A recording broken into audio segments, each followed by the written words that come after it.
Hello అండి, నేను doctor Abhilash, oncologist, Medicover cancer institute, Visakhapatnam నుంచి. క్లౌడ్ చేజింగ్ అంటే ఏంటో తెలుసా మీకు? అంటే ఏంటి? క్లౌడ్స్ అంటే మేఘాలు, చేజింగ్ అంటే ఏదో వేటాడడం, వెంటబడ్డం. సో క్లౌడ్ చేజింగ్ అంటే ఈ పిక్చర్ చూడండి,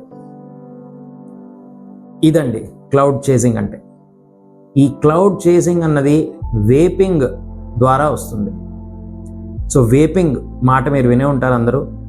electronic cigarettes, smoke pods, Juul pens, ఈ పెన్స్ అని రకరకాలుగా కొత్త కొత్త డివైసెస్ వచ్చాయండి మార్కెట్లో. సో ఒక లిక్విడ్ని పీలిస్తే అది వేపర్ కింద మారి బాగా ఊపిరి పీల్చి దాన్ని ఒకేసారి ఎక్కువగా వదులుతారండి. దాన్ని క్లౌడ్ చేజింగ్ అంటారు. సో గత 5 సంవత్సరాలుగా సుమారుగా వేపింగ్ అన్నది చాలా బాగా ట్రెండ్ అవుతుంది. వెస్టర్న్ కంట్రీస్లో చాలా పాపులర్ అయిపోయింది. ఇప్పుడు మన ఇండియాలోని, అంతెందుకు మన వైజాగ్లో కూడా చాలామంది వేప్ చేస్తూ నేను చూశాను, అండ్ నాకు తెలిసిన వాళ్ళు కూడా ఉన్నారు. వేపింగ్ అంటే ఏంటి, అండ్ ఇది అసలు ఎలాగా వచ్చింది ట్రెండ్లోకి? సో స్మోకింగ్ అంటే బ్యాడ్ అని అందరికీ తెలుసు. సిగరెట్స్ మంచివి కాదు, హానికరమైనవి, lung problems, heart problems, cancer ముఖ్యంగా కాజ్ చేస్తాయని అందరికీ తెలుసు.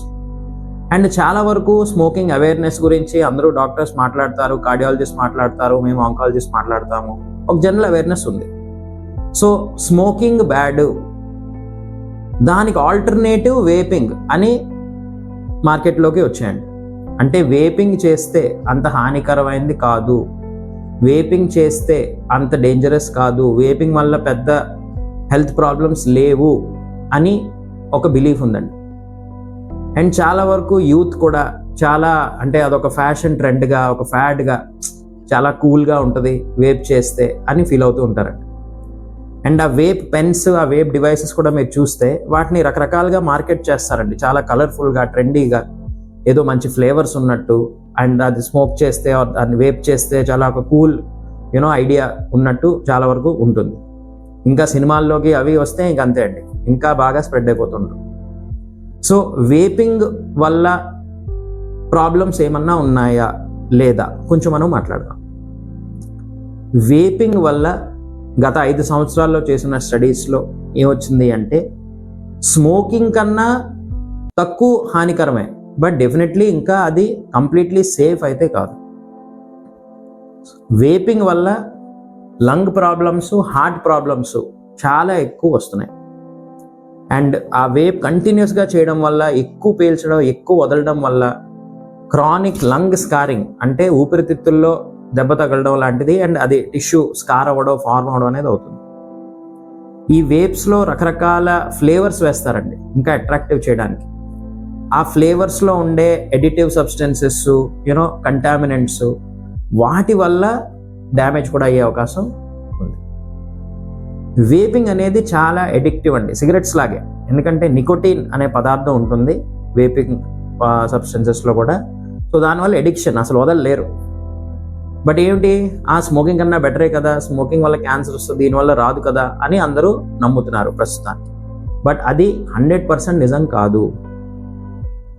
స్టడీస్ అవుతున్నాయి, లాంగ్ టర్మ్ డేటా వస్తుంది. అండ్ ఈ సిగరెట్స్లో ఉండే కొన్ని పదార్థాలు వల్ల క్యాన్సర్ వచ్చే అవకాశం ఖచ్చితంగా ఉంది. సో క్యాన్సర్ రాదు, సేఫ్ అన్నది ఒక భ్రమ మాత్రమే, అది 100% నిజం కాదు. అండ్ కంప్లైంట్స్ ఏముండొచ్చు వేపింగ్ వల్ల? దగ్గు, కాంటిన్యూస్ దగ్గు, పొడి దగ్గు, ఊపిరి తీసుకోవడానికి కొంచెం ఇబ్బంది, కళ్ళు రెడ్నెస్ అవ్వడం, వికారంగా కొంచెం నాజియా రావడం, హెడేక్స్ రావడం, ఇవన్నీ కంప్లైంట్స్ అవ్వచ్చండి.